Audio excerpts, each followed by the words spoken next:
Hello, I am so excited to have the opportunity to be here in Jordan. And this amazing lady is the reason why I am here. So I wanted to introduce my audience to Aghadeer. And she's Dr. Aghadeer. She's just one of the most beautiful women I've met inside and out. So I thought I wanted my guests to get to know her because I know that she's not only dreaming of changing the world, she's already doing it. So Dr. Aghadeer, I can't say your last name, so I'm just going to tell you about the first name. Jewihan. Yeah. Jewihan. I can almost spell it. Yeah. I need you to brag about yourself. I know this is the uncomfortable part, but I would love to have you tell me what the world should know about you and the things you have worked really hard to do. Yeah. Well, actually, bragging, it's a big word that I don't really... It's almost negative, but yeah, I want you to brag. It's not negative. Sometimes I can take it from a positive intention part, which is, to lead as an example or to tell people your story so that they will be encouraged to do something. So it's like a role modeling, yani. So let's talk. It's more like inspiring, inspiration, and So first of all, thank you, Deborah, for coming to Jordan. Even thinking of us and coming to Jordan is a big thing because having a wonderful person like you and with what you're doing with us and with our institute, it's very highly appreciated. Thank you. I'm a Jordanian Muslim woman. Maybe a lot of people, when they hear Islam, they might think that they should be wearing a veil, or some people, they think that we're not really very well educated. There's a lot of assumptions and different ideas. And to be honest with you, it's not the case. We are all human beings. We are all women. We have the same needs. We share the same dreams. I'm sure that my dream won't be different than any other woman in the whole world. Mm-hmm. So, but I was a fortunate lady, to be honest with you. I was raised in a very good community. My father, God bless his soul, he was a very open-minded. He wanted me to continue my studies. He encouraged me to do that. My mom also, she was my role model. She kept on pushing me to do whatever I want and to be empowered and to have, my voice and to change, my world and to do a change and be the change in my society. She was an example of the community, service. She served in a lot of institutes, and since I was young and since my children were young, also we were used to see her, giving. So this, I think, it became part of our life. That it's not just something that you want to do for a while or something. It was raised within our souls and ourselves. So I had the opportunity to study in one of the best schools in Jordan, and it's called CMS, which is Christian Missionary School. Mm-hmm. The beauty of this school, it was an English school, international, and then it became a local school. Mm-hmm. But the beauty of this school that I had the chance to live, the diversity and the cohesion of religion, which is Islam and Christianity. Because, when I was young, I used to go to the church with my friends. I didn't understand, for us, it was a holy place that we go, and I used to eat, the biscuit, and we wanted to eat the biscuit in the morning. So for me, it was maybe fun, but there was something in my heart that was built towards, the cohesion and respect and accept. So we had the chance to pray our prayers at our school, but at the same time we used to go to the church with our friends, and we used to celebrate Christmas as much as we celebrate also our feasts, which is Ramadan, Eid al-Fitr, and the big feast. So we've never had any problems in discrimination or religious dialogue or anything. It was a complete, cohesion with love and respect and acceptance. We even never thought about asking a friend, are you a Muslim or a Christian? Because we were celebrating everything together. Yeah. When we have our Eid, all our neighbors will come together, even, the Christians or Muslims, we sit and we do our sweets, the traditional sweets with them, and we have the same culture. Uh-huh. So Islam and the Christians in our community, they have the same culture. So this is the beauty of it. So this diversity was really very important for me. The other thing was that I was in a very good school, but at the same time, my parents and my family, my father's family, were in agricultural business. So we used to go every year during the winter vacation to Ghor Feifa and Ghor Safi, which is in the south of Jordan, and it's in the lowest point of the earth, which is the Dead Sea. Yes. So I had to go with my father and mother every year in January in our winter break to stay there for a month. And in order to just spend the time there, so I had to get to know the people over there, to have friends, and I used to go with all the locals there and play in the farms, and we were children together. So I was raised to see the diversity of people, the nature. I learned that friendship and relationship, it's not positioning or in a specific level.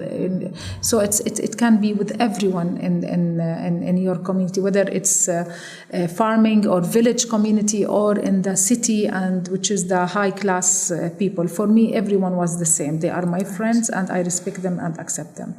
Then I, of course, started my university studies. I wanted to study law because I felt that I want to defend other people. I want to help other people. Yeah. Being a lawyer in Jordan at that time, it wasn't really something which is very acceptable, because it won't be easy to go to the court. And as a woman, yeah. So, but my father was really, at the beginning he said, maybe it's better for you to go to another thing. But at the end, I've chosen my path, and I went into law school. And I got married while I was studying my bachelor degree, so in the third year. And I was fortunate to have a very good husband and very supportive one. Yeah. Because my only condition was, when I got married, that I want to continue my studies and that I have a life. I want to build a life, a career for myself. And of course, I got the first present from God, which is my older son, Abdullah. He's wonderful. While I like him. He's a sweetheart, Abdullah, and very caring. And he was my first child, and I was young, actually. It wasn't planned. And I was still at university, so I had to give birth and study, and I didn't stop. So my husband, he kept his word, and he helped me until I finished my bachelor degree. Wow. And Abdullah was 1 year when I was graduating. Yeah. Then I got another present, of course, my lucky charm, Sunshine Ghazal. She's my daughter. Yeah. Also, I gave birth to her. And then I remember that after Ghazal became around 1 year and a half, I started, looking at myself that, okay, I'm a mom and I'm taking care of 2 children, but is this what I really want? I felt that I can be... it's not really, okay, motherhood is the best thing in the world. Yes. I'm telling you. It changes us. It changes us and gives us love and everything, But at the same time, I wanted something for myself, my career path that I always dreamt of. So I wanted to go and work. And I remember that most of the people around me, they used to say, oh, how are you going to go work, and you will leave your children, and it will be very difficult, and you cannot, balance between, working and having 2 children, and it will be, but I didn't listen to anyone. I had a goal that I want to go and work. I couldn't work in my profession, which is to become a lawyer, because it was very difficult. So I've started working in something which is, I've tried to compromise and work in a school, so that I can be with my children, and at the same time I will be in the administrative work. So I was a public relation officer at the beginning, and then I established a full public relation department in my school, the one that I was graduated from. Yes. I stayed there for 2 years, and the funny thing that in my second year at school, also I had the same thing. Is this what I want? Is this, working at school? And I felt that it's never been enough for me, I wanted something else. So I said, okay, but I have to be in this school for now, and I love my school, and I can serve the school, but at the same time I have to work on myself. So I've started my master's degree. So there was a master's degree in women's studies, and it was a new program, and I wanted to be part of it. So I was enrolled in the master's degree, and then at that time I remember I got the chance to work actually with the Royal Hashemite family, and it was, I think, in 1999. I got a phone call that they were asking me to come and see the prince and the princess, so that they heard about me and they wanted to give me the chance to be also in the palace and as a private executive secretary for His Royal Highness. Yeah. And I remember at that time that was a turning point, because a turning point of dealing with the highest society and feeling the humanity and humanitarian big initiative that they do. Because I learned a lot. I was only 28 years old when I went there, and until now I'm still with the prince and the princess. Wow, so, that's impressive. Yeah, I became the head of the palace and also director of the office of Her Royal Highness, besides my work, which is I will tell you about afterwards, heading Princess Taghreed Institute as general director and treasurer. So I remember that when I started with the prince and the princess, I was continuing my master's. I didn't stop, because that was something for myself. Maybe other people will say, okay, it was my first semester, so I could have just stop it and I got a good job. But no, I continued my studies, and when I finished my master's, of course, the princess, God bless her, she was really very encouraging to me, because she knew from the beginning that I'm continuing my study. Yes. And when I finished my master's degree, I wanted to continue my PhD. So immediately I kept, and she kept her word actually to encourage me to continue, and I continued my PhD while I'm working with them. Of course, it wasn't easy. I used to go to the work, and then after work I go to university and coming back home and taking care of my children, cooking at night and trying to, do a lot of things, housework and everything. It wasn't easy. Yeah. But I felt that there was something inside me that is fulfilled. I'm fulfilling something inside, which is for me. As a human being, sometimes you feel that you do a lot of things which is for the sake of others. Yes. Or if others tells you to do it. Mm-hmm. But that thing was for me, and it's my own achievement, and I feel that that was one of my achievements that I'm really proud of. That I really worked very hard as a mom, being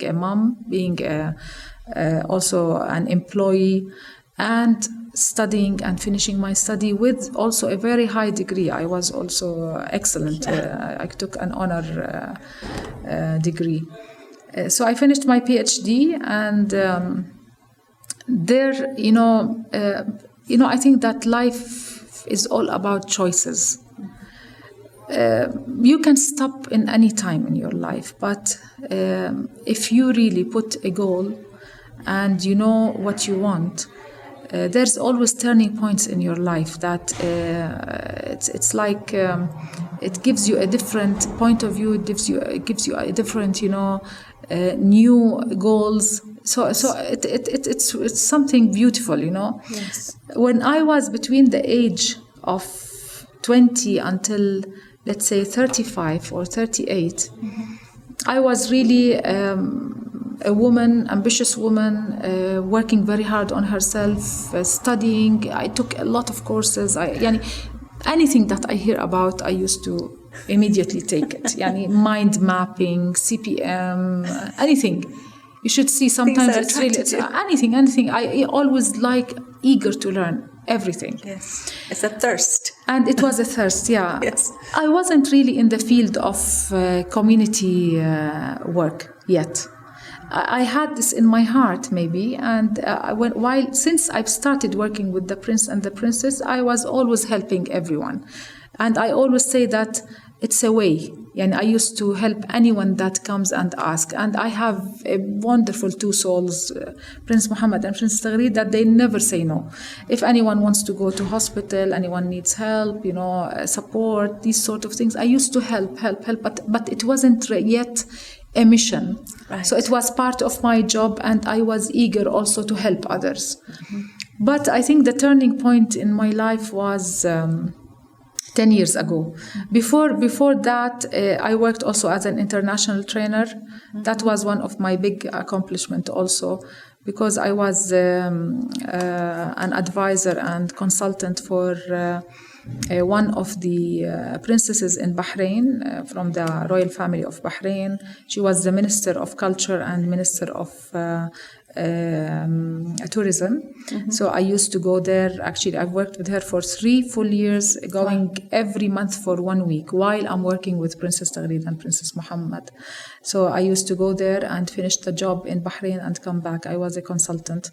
And then at the end, I wanted to just, I couldn't continue, because I wanted to do something for Jordan. Yes. I think that it was enough. It was tiring, to go home. And come. It's time to come home and just settle.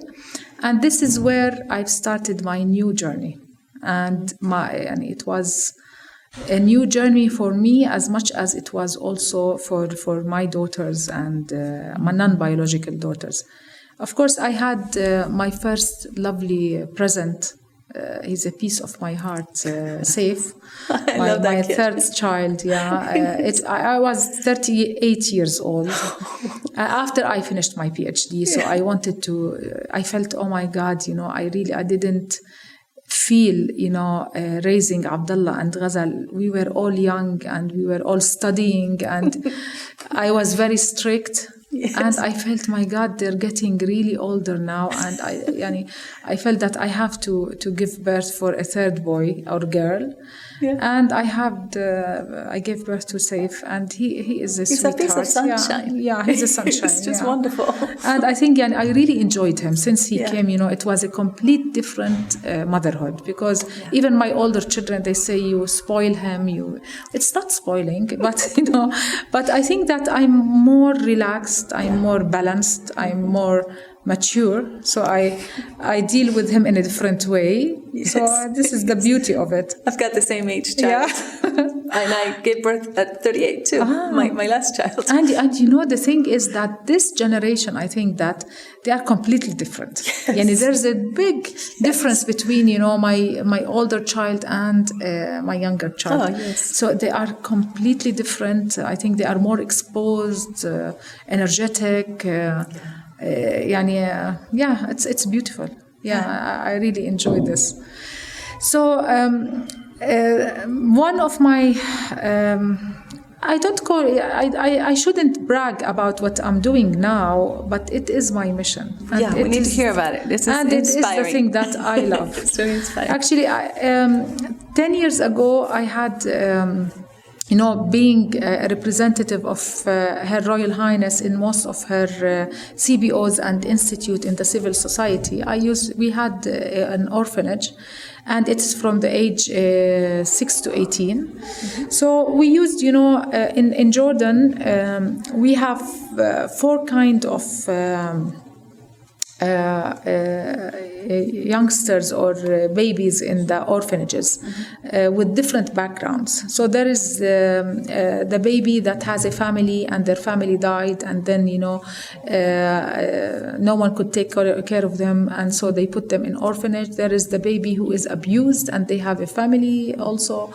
A name, but the family protection put them in this orphanage for the safety and security. It's a parent which is And the third kind is that a baby that his mom is known but his dad is unknown, and she leaves him. Yes. And the fourth one, which is very critical, which is the completely abandoned child that there is no father or mother. Oh, that's hard. So those in our community, we are a tribal community. So being a tribal community is not easy, because the first question they ask you, what is your family name, what is your father's name? And you know, Jordan, because it's a tribal community, so everyone knows each other, you know, yani you end up, you know, knowing everyone you're sitting with, you know.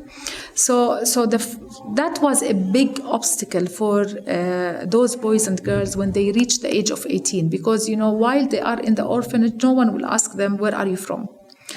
Because they are an orphans in an orphanage. But when they go out after the age of 18, everyone asked this question. So they were discriminated. They couldn't get married. They couldn't even rent a place because they were abused in a different way. So ostracized completely because they didn't have the background of the family. Exactly. We didn't feel this when we had this orphanage, because we thought that all the ladies, when we used to graduate those girls, we used to put them in a good job or give them an opportunity to study in a college. But afterwards, after they finish, we didn't know what they are facing. So I had a phone call 10 years ago from one of the graduates. She was telling me, Dr. Aghadeer, you don't know what's happening with us. This is what's happening with us. So I've started digging and seeing where is the problem. And I felt that it's a psychological gap. Those girls are not ready to go to the local community. People are not really I think they look at them in a different way because they're not accepting them. They feel they discriminate because maybe from the background, and as I told you, the tribal background, tradition. So we've started an initiative, and I wanted to start it through coaching 25 girls, getting them from all the orphanages with the cooperation of the Ministry of Social Development. Of course, Her Royal Highness, she's a sweetheart. She said, of course, go ahead. I will give you full support. So I took 25 girls. We've started a program with them. Some of them were already outside the orphanages and they were living in flats. Some of them were dropouts from schools and still in the orphanages. Some of them were special needs. They had a lot of learning disabilities. So when I started with them, I was different, because, what I told them, that if you want to be respected, you have to earn respect. So I thought that using, the methodology of empowerment and going towards the future and not digging in the past, because their past is very hard. So it's better just to go beyond the challenges, forget about the past. Now you have the future. You can study, we can support you in studying, we can support you in this, and this, and this, but you have to put your hand in my hand and we'll be together and we'll go to a very bright and better future. Right. And to earn respect and to get the acceptance from everyone. So let go of the victimhood and have people feel sorry for you because it won't get you anywhere. Exactly. I like that. That's really clever. And the thing is that after a year, I don't know how I got emotionally involved. Suddenly, I found myself as a mother. Because you're a mother. For those girls. Your heart, you have a huge heart. So I don't know how I was, sometimes I remember, that, I was learning. I was teaching them, but I was also learning from them. Because, I felt that what they need is not only, they need money or good job or something like that. No, they need respect. Motherhood, love. They need love. They need to be related to someone, related through motherhood. So I felt that I'm a mom. And I felt that it's a big responsibility and there's no exit point. So I need to continue with those girls and to empower them. And there was where we started Princess Taghreed Institute. It was a very small dream. We had a very small flat with the 25 girls. And then we started, becoming bigger and bigger. And the thing is that at the end of that year, I remember that I said to myself that I cannot just give them job opportunities and tell them, yes, this is a 1-year program and you can go, because they cannot. No. So we've started thinking as an institute, how can we employ them under our supervision? We took flats around us around the institute. And we built another building, which is a complete productive building. We had a kitchen, we had a saloon, we had different, according to their profession, of course. And we gave them job opportunities, we gave them social security, and we rented flats for them. We put all the furniture, and then we paid for 6 months, and we told them, listen, now we have did this, but after 6 months you will start paying for your flats, you will start paying for all your expenses, but I am Dr. Aghadeer in the morning, but in the afternoon I'm a mom. So if you needed anything, you cannot go out until you tell me. If you have someone that wants to get married to you, let him come to me. Right. So it was, it was a big thing. Yeah. And thank God with of course, we always say, there's a say that you cannot clap your hands alone. So I had a lot of people that supported us. I'm telling you, even His Majesty, God bless his soul, he is an amazing, King Abdullah. Of course, the late King Hussein, he was the one that took care of a lot of orphans, and he put them in his own palace. Wow. And his son, King Abdullah II, God bless him, and now he continued his father's vision and goal, and he have built us a building where any girl that finishes from the orphanage, she comes to us. She stays from the age 18 until 24. We provide her with education, with psychological, emotional help, anything that she wants. And then we provide her with job opportunity until she feels safe and she's ready to go to integrate in the local community. The boys, of course, also, His Majesty, he gave us also the responsibility to recommend the boys to employ them in the army and in the civil defense and police department. And we've done, actually, since we've started PTI, we have employed more than 300 between training and employment, boys and girls. Wow. From the orphans and also from the local community, unfortunate or underprivileged. So it's a big journey, it's a long journey, but if I want to brag, I will brag that I think that I'm really been loved from a lot, genuine love from a lot of girls, and I think that I have taught them how can you give and to give an unconditional love, because sometimes all the girls, they know who loves them and they know who is joking or he is just, they have a goal or hidden agendas. So they are very clever. We had a lot of challenges, I'm telling you. I always tell my girls, if I want to write my story, I think it will be a very, very long story with episodes and seasons, and because each one of them has a long, and it's all, I faced things that I have never ever thought that I'm going to face. Yes. Entering jails, because some of the girls, they wanted to learn it the hard way. Yes. A lot of them were, some of them were a lot, they were aggressive because they were bullied and they became bullies. Yes. So, I think that I've seen everything with them.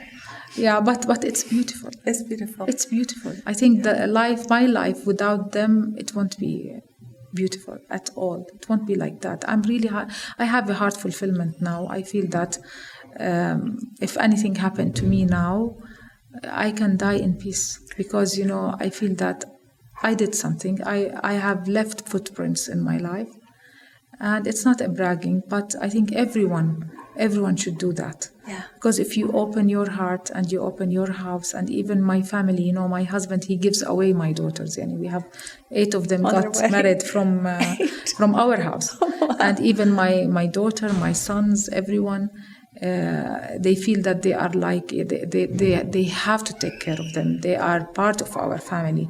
And this is not easy. Yes. There's no exit point in this. No. When you open your heart, there is no exit.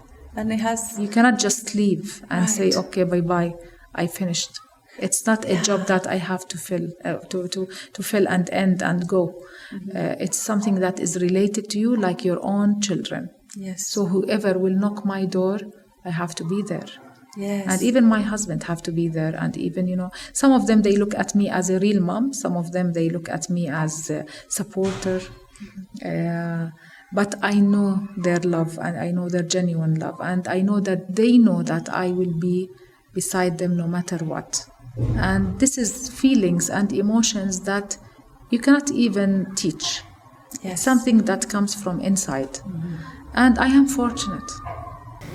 I think sometimes we forget that everything about a human being is about connection and love. Yes. And purpose. And I just love to hear that story. I've heard little bits and pieces since I met you. I think this is the third time I see you. Yeah. And I feel like we've always known each other. Yes. I think we were born with similar purposes. And we have so many things in common. Yes. And we clicked, actually. This is the most important thing. I think we're sisters just given to different mothers to raise across the world. Exactly. I come from a very interesting country. Yeah. Jordan has its challenges, mostly very challenging to women. Yeah. Same thing with Guatemala, even though it's completely across the world. Where I grew up, there are a lot of challenges for women to really be seen as equals. And we're not talking today necessarily about feminism, but we're talking about empowerment.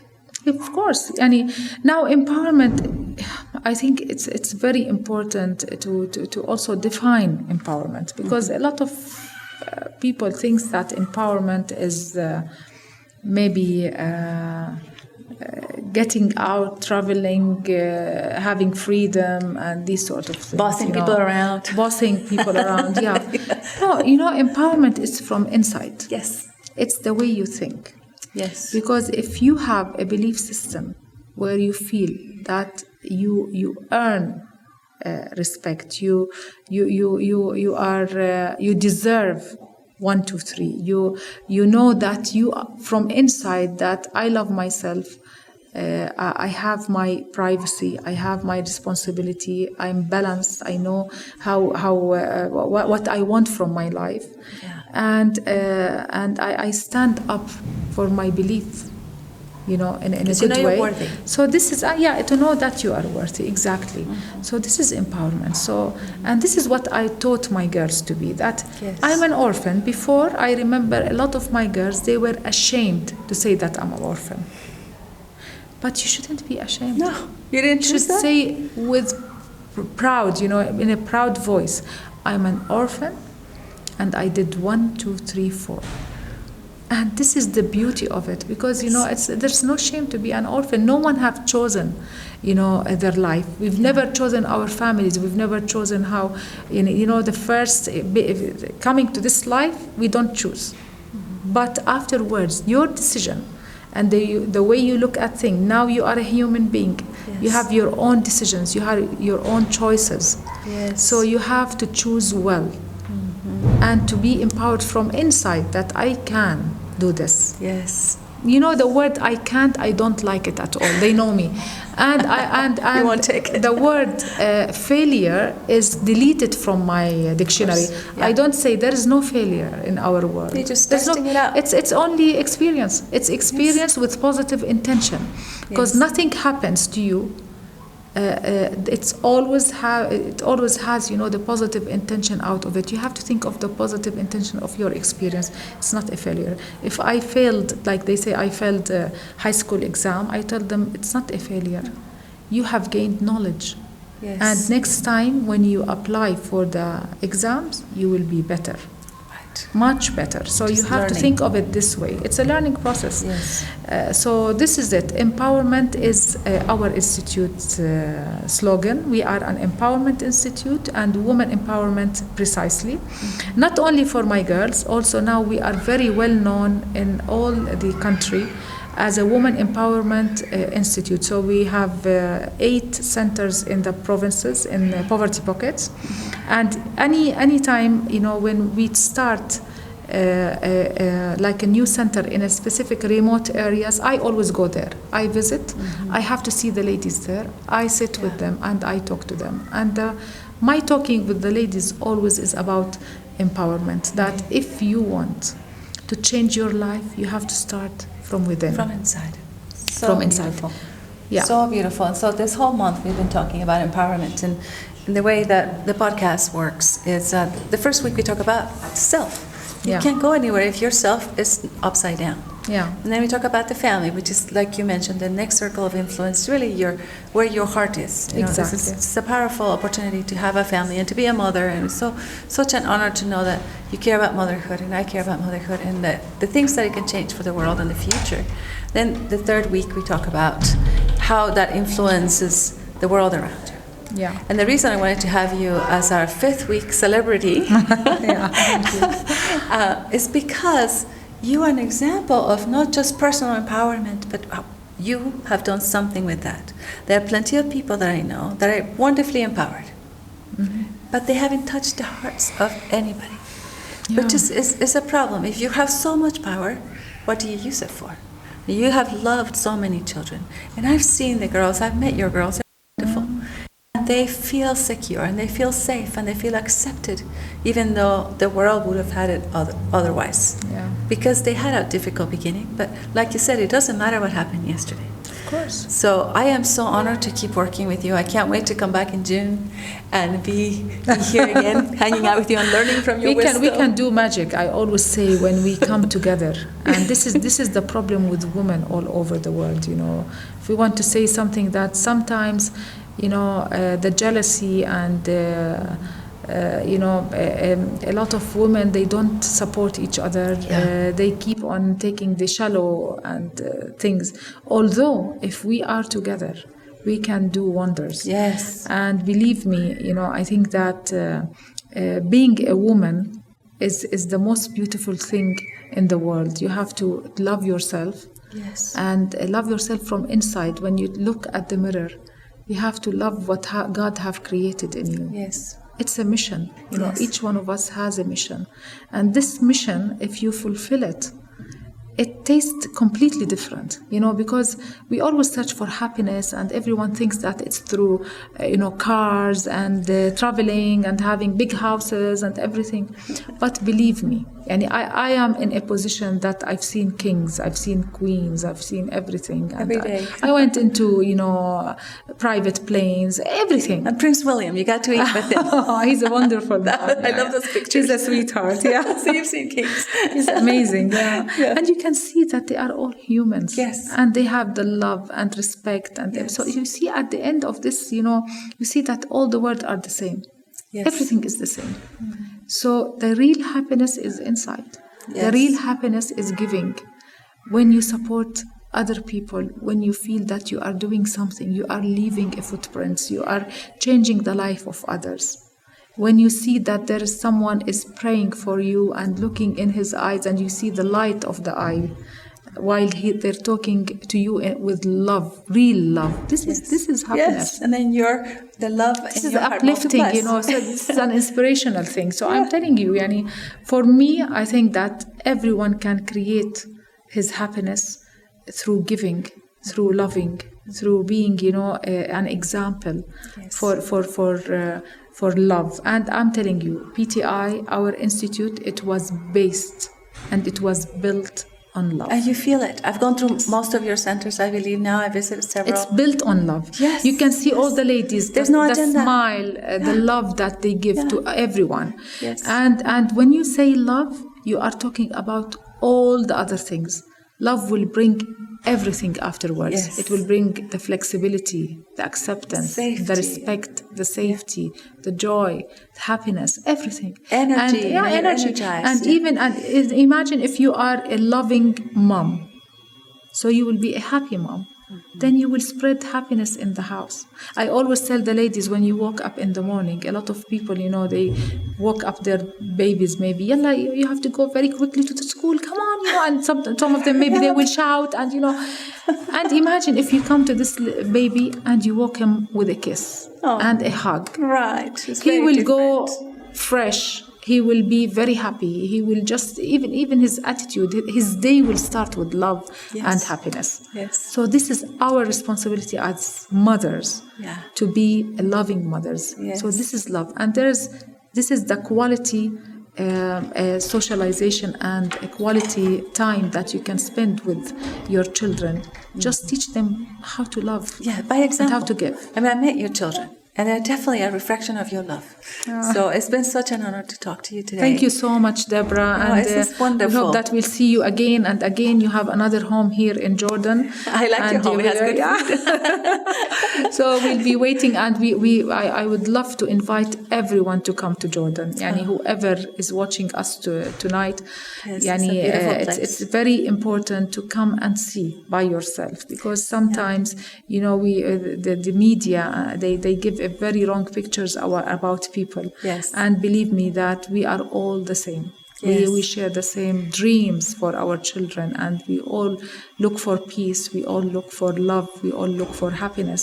So I hope that we should to not to judge any community or any country or any religion Label them. and label without knowing people from inside and knowing exactly who they are and what they do. I love that. So I just think how interesting that we are so much like each other. Yeah. We have bonded so easily. I am a Christian. You're a Muslim. Oh, no, the world would say you can't even talk to each other because you don't think the same. Of course, we have hearts the same. Of course. We all breathe the same air. And believe me, Deborah, no one becomes a Muslim unless he was a Christian. Because we believe in Jesus, we believe in all prophets, and in order to become a Muslim, we have to believe. I love it. And the same commandments. Yeah. And I could talk to you for days, not even hours. So we probably have a minute, and I would like you to have the last word. Why would you tell the world, if you have some big plaque like Mother Teresa had, in her, which I think you're the Mother Teresa of the Middle East. Oh, thank you. But what would you say? What would be that thing that you want to be remembered by today? And I'm sure you can change it tomorrow. But today, what do you think? I think I will talk about love again. I just want the people to love each other and to ease their life and to look at things in a different way, to put themselves in others' shoes. Yes. And to be flexible and to respect others, to accept others. Love it. And I think this is love. It heals. It heals. Yeah. It heals. And it's very simple. You're just one of my favorite sisters now. Thank you. Yeah, thank you for your time. Thank you. All right.